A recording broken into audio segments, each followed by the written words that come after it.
اور اب خبریں تفصیل سے۔ وزیر اعظم مودی نے آج چنئی میں شطرنج اولمپیاڈ کا افتتاح کیا۔ 5 بار شطرنج کے عالمی چیمپئن وشوناتھن آنند نے اولمپیاڈ کی مشعل وزیر اعظم نریندر مودی اور تمل ناڈو کے CM M.K. اسٹالن کو سونپی۔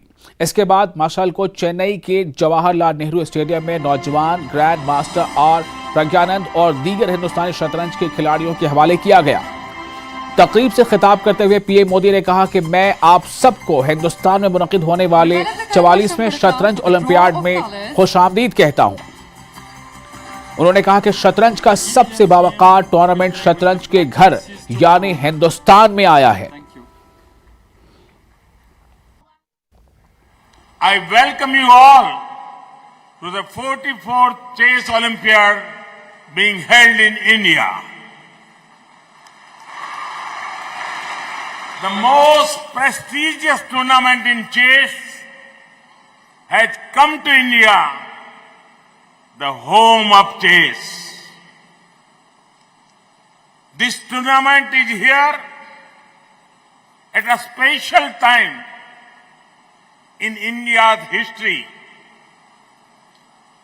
This is the year we are marking 75 years of freedom from colonial rule.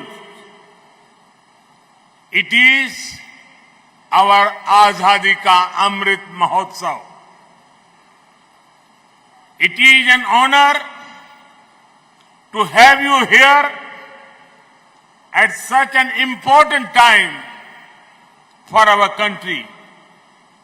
Friends, I would like to applaud the organizers of this tournament. In a very short period of time, they have made outstanding arrangements. Iraq کے دارالحکومت Baghdad میں بدھ کے روز ہزاروں مظاہرین security کا حصار توڑ کر parliament میں داخل ہو گئے۔ یہ مظاہرین شیعہ مذہبی رہنما مقتدی الصدر کے حامی تھے۔ مظاہرین محمد السودانی کی بطور وزیر اعظم نامزدگی کی مخالفت کر رہے تھے۔ یہ رپورٹ دیکھیے۔